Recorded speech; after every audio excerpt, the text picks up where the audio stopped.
Morning dear students.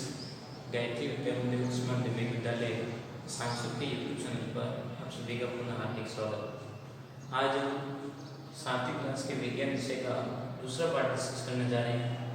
Topic दे रहा था आपके प्राणियों में पोषण। इस पाठ पर आधारित वीडियो लेक्चर आज का अपना 500 है और पाठ का अंतिम लेक्चर है, जिसमें 5 वीडियो लेक्चर में इस पाठ को करने का वक्त किया है, जिसमें आपने देखा था अलग अलग वीडियो लेक्चर में अलग अलग मटेरियल को आपको अध्ययन करवा रखा है और उसको एक एक वीडियो लेक्चर को व्यवस्थित समझने का प्रयास करें।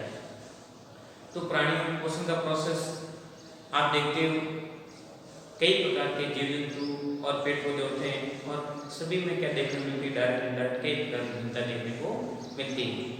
सभी पेड़ पौधे भी एक समान कैटेगरी के नहीं होते और सभी पेड़ पौधे भी समान प्रवृत्ति से भोजन प्राप्त नहीं कर सकते हैं। उनके बारे में आपने पहले भी पढ़ा था। तो वैसे वैसे देखते हैं सजीवों में भी कई प्रकार की भिन्नता देखने को मिलती है। सभी सजीव पोषण के लिए डायरेक्ट इनडायरेक्ट किसी किसी पर निर्भर होते हैं और सभी को भोजन प्राप्त करने का प्रोसेस क्या होता है, अलग अलग होता है। उनके पाचन तंत्र अलग अलग होता है, भोजन के अवयव घटक अलग अलग हो सकते हैं या उनको भोजन ग्रहण करने की तकनीकी अलग अलग हो सकती है। तो अपन डायरेक्ट इनडायरेक्ट देखें तो कई जीव जंतुओं में विभिन्न प्रकार की भिन्नता होते हुए भी उनको डायरेक्टली सजीवों के अंतर्गत रखा जाता है, क्योंकि उनकी मुख्य बिंदुओं को ध्यान रखते हुए, मुख्य क्रियाओं को ध्यान रखते हुए उसके अकॉर्डिंग देखें तो सजीव बेसिकली सभी में प्रोसेस जो जनरल प्रोसेस होते हैं उनको ध्यान रखते हुए सजीव कैटेगरी में रखते हैं, जैसे भोजन ग्रहण करना, गति करना, श्वसन, उत्सर्जन, जनन। तो ऐसे कई प्रकार के प्रोसेस होते हैं जिसके अकॉर्डिंग सजीव और निर्जीव को अलग अलग कैटेगरी में डिवाइडेड करते हैं। तो आज अपन देखेंगे कि जैसे मान लो आपने मानव में पाचन तंत्र के बारे में स्टडी की थी, वैसे मैं एक बार पाठ को पुनः शॉर्ट में आपके सामने विजुअलाइज करवा दूंगा। लास्ट के टॉपिक आपका है, फिर बाद में आपको समझ आ जाएगा मतलब क्या मटेरियल दे रखा था, क्या क्या चीज़ें आपने पढ़ी, उसको एक बार दौरान जरूर कराऊंगा। फिर भी मतलब आपको शॉर्ट में बता रहा हूँ। पहले आपने देखा था मानव पाचन तंत्र के बारे में।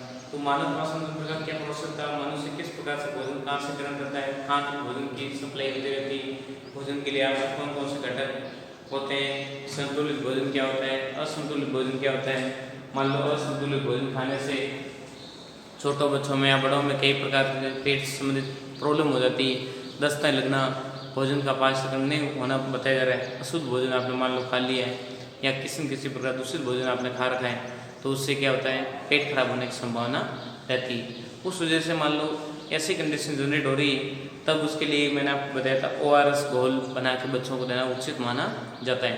जब ORS घोल बनाने का प्रोसेस किया था कि आप 1 गिलास पानी लो और 1 गिलास पानी में 1 चम्मच चीनी और 1 चम्मच आप डालते नमक।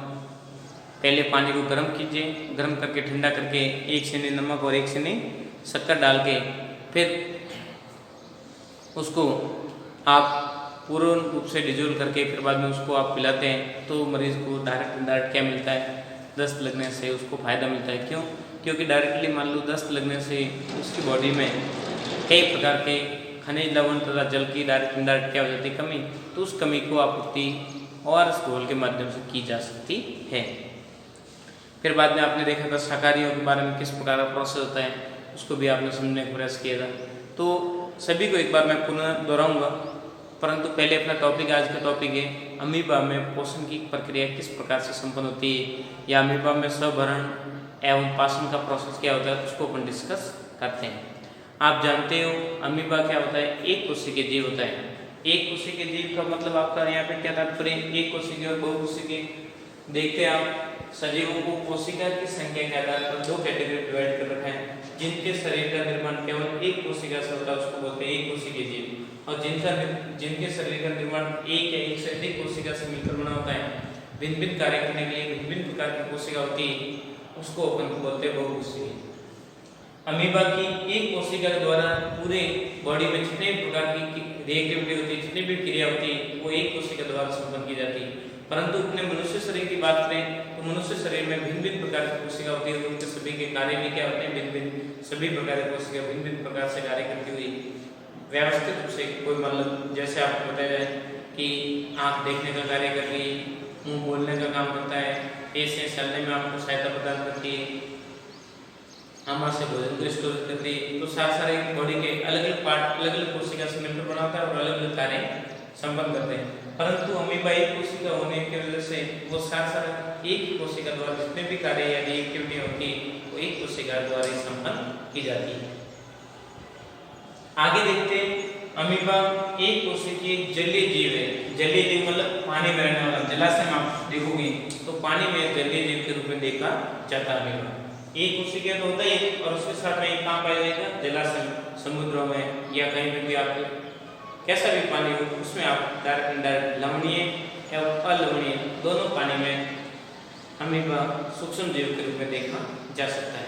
इसको देखने के लिए सूक्ष्मदर्शी की आवश्यकता होती है। डायरेक्टली अपन नग्न आंखों से अमीबा के स्ट्रक्चर को नहीं देख सकते। जनरली आप जानते हैं अमीबा की कोशिका में एक कोशिका झिल्ली होती है, एक गोल संघन केंद्र होता है, एक कोशिका द्रव्य में बुलबुले जैसी संरचना अनेक दस्तानी होती है। तो अमीबा बेसिकली आपकी हिस्ट्री बताई जा रही है कि अमीबा कैसा होता है। अमीबा का कोई आकार फिक्स होता ही नहीं, कैसा भी बना हो, परंतु इंपॉर्टेंट क्या बताया है उसमें केंद्र होगा। एक केंद्र होता है, डॉट डॉट बता रहा है, जीव द्रव्य बताया जा रहा है, कोशिका द्रव्य बताया जा रहा है। ये कोशिका झिल्ली होती है बाहर से और ये बनने वाले अंगुली जैसे पर्वत, ये इसको बोलते हैं फुटपाथ है पदार्थ।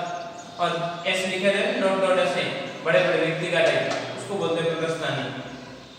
तो इस प्रकार की इसकी संरचना जनरली होती है, परंतु ये संरचना जरूर नहीं कि आप ऐसे संरचना बनाओ। आपने ऐसे भी ये भी संरचना बना दी तो ये भी क्या है एक प्रकार अमीबा।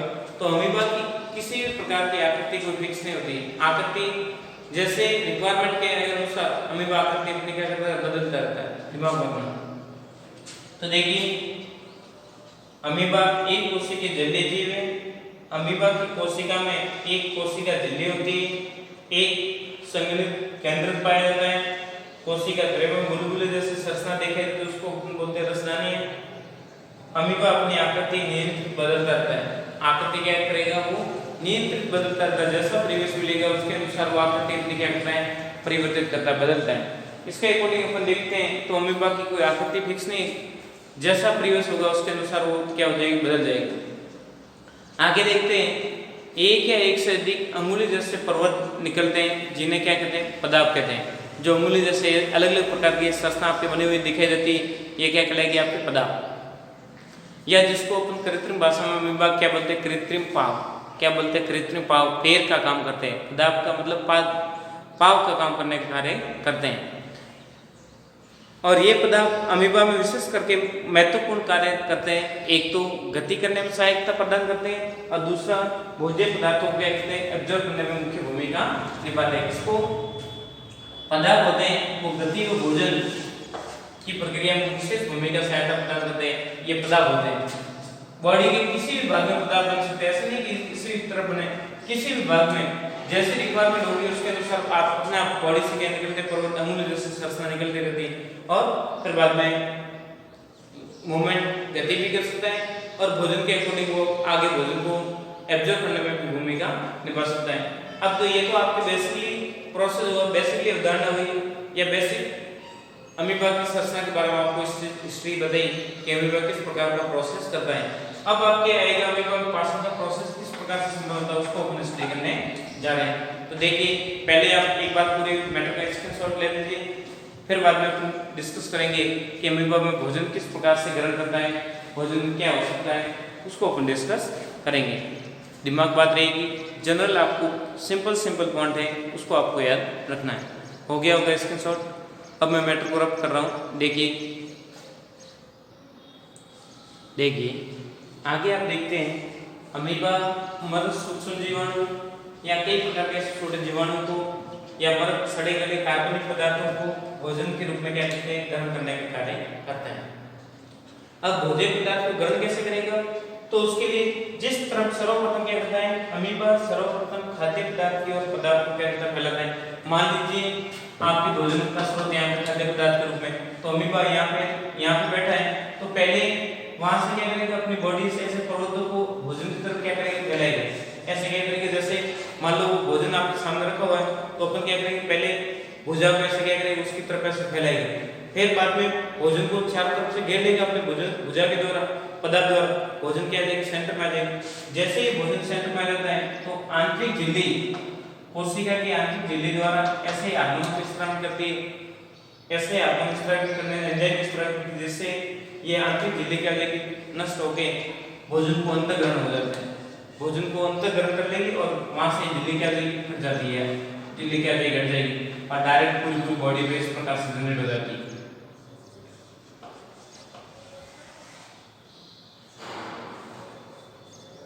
और भोजन क्या हो जाएगा, अंतःग्रहण हो जाएगा। फिर बाद में भोजन रसदानी की ओर, रसदानी में प्रवेश करता है। भोजन कहाँ प्रवेश करेंगे, रसदानी के अंतर्गत। मान लो विशेष खाद्य पदार्थ है, वो रसदानी के रूप में वो क्या होगी, अमीबा में रिक्त स्थान के रूप में रसदानी होती और उसमें भोजन क्या लेकर प्रवेश कर लेता है, भोजन अंतःग्रहण हो जाता है। फिर बाद में रसदानी में भोजन का पूर्ण रूप से क्या हो जाएगा, पास में विभिन्न प्रकार के एंजाइम स्त्राव करके पूर्ण रूप से भोजन क्या हो जाता है, पचित हो जाता है। अब मान लो कुछ मात्रा में आपको भोजन अपशिष्ट मात्रा में बच जाता है, तो उस भोजन को पुनः कोशिका को धीरे धीरे रसदानी कोशिका से क्या करेगा, एक साइड किनारे फैलाते हैं और फिर बाद में पुनः वापस उस भोजन को धीरे धीरे जहाँ पे मान लो अपशिष्ट पदार्थ हैं तो कोशिका क्या होगी, सिकुड़ना शुरू हो जाएगी।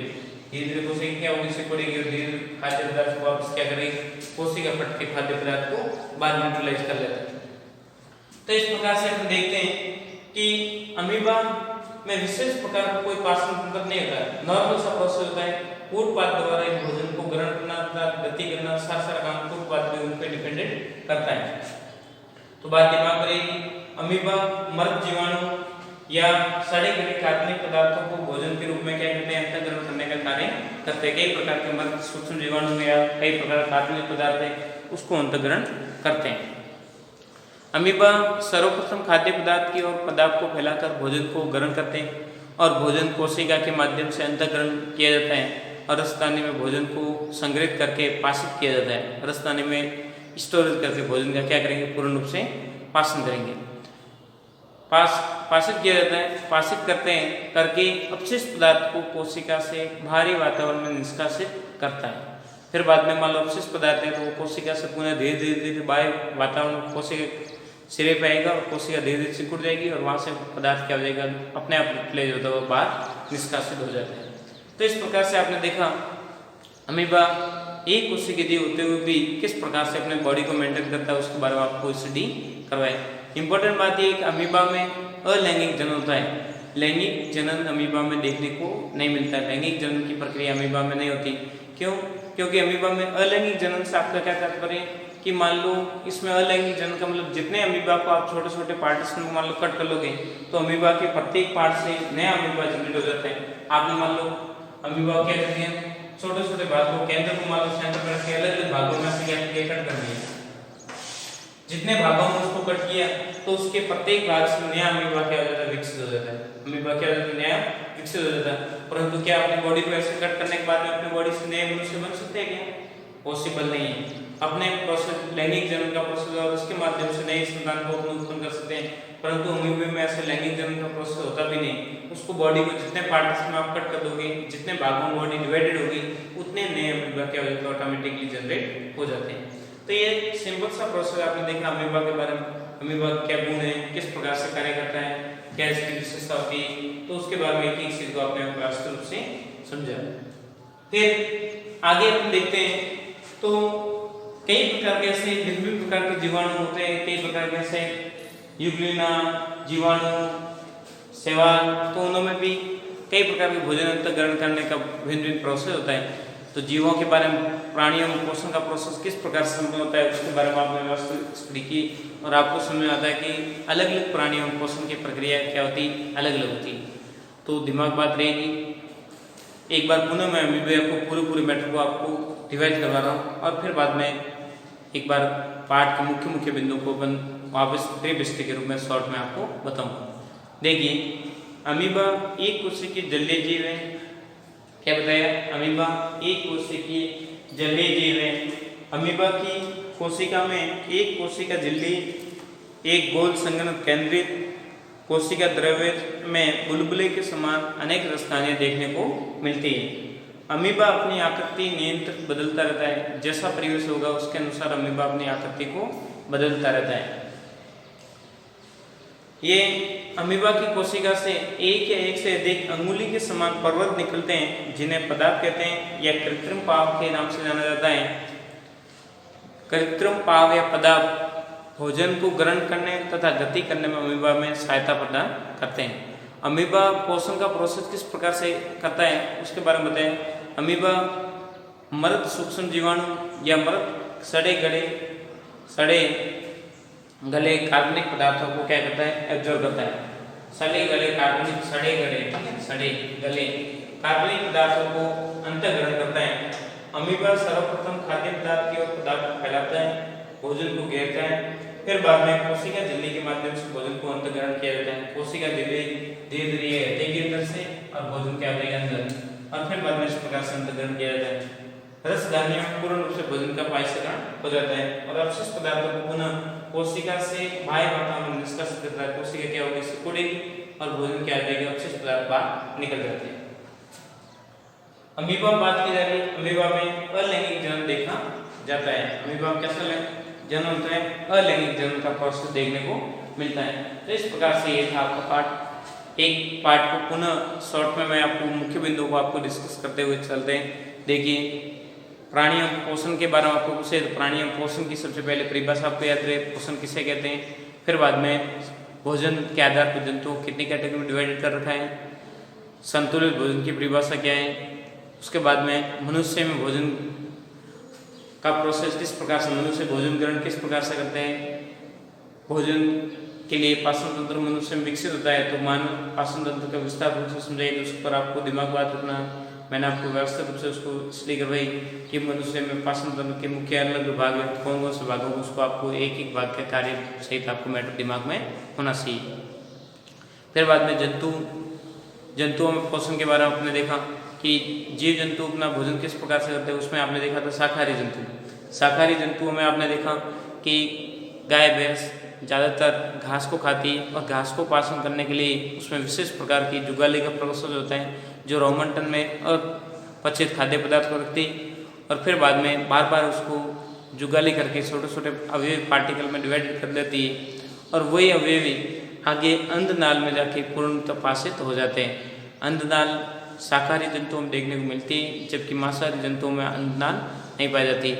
अंधनाल न होने की वजह से शाकाहारी जंतु, मांसाहारी जंतु शाक का पाचन नहीं कर पाते, सेलुलोज का पाचन नहीं कर पाते। अपन भी ज़्यादा समय तक, लंबे समय तक अपन घास खाएंगे तो अपने भी शरीर में घास का पाचन पूर्णतः नहीं होता है और पाचन होगा फिर बाद में आपका पेट क्या हो जाएगी, फूल जाएगा और उसमें आपकी आरनाल होती है वो क्या हो जाएगी, लंबी हो जाएगी। जनरली आप देखते हैं शाकाहारी जंतुओं की आरनाल मांसाहारी जंतुओं की तुलना में क्या होती है, बड़ी होती है। फिर उसके बाद में अमीबा के पोषण पर आधारित आपने मैटर को आज स्टडी किया। तो इस प्रकार से आपका दूसरा पार्ट दे रखा था, आपने एक एक चीज़ को व्यवस्थित रूप से समझा और किसी भी प्रकार का कोई मैटर आपको समझ नहीं आता है तो डायरेक्ट इनडायरेक्ट उसके उस चीज़ का समस्या का समाधान करोगे, घर पे रहोगे, सुरक्षित रहोगे, अपना काम करते रहोगे। इंपॉर्टेंट बात ये, गायत्री विद्या मंदिर यूट्यूब चैनल को आपने सब्सक्राइब नहीं किया, सब्सक्राइब करें, लाइक करें, ताकि अपलोड होने वाले नए वीडियो तथा नया नोटिफिकेशन आपको डायरेक्ट इनडायरेक्ट मिलता रहेगा, ताकि आपकी पढ़ाई कंटिन्यू बनी रहे। थैंक यू, धन्यवाद, सो मच।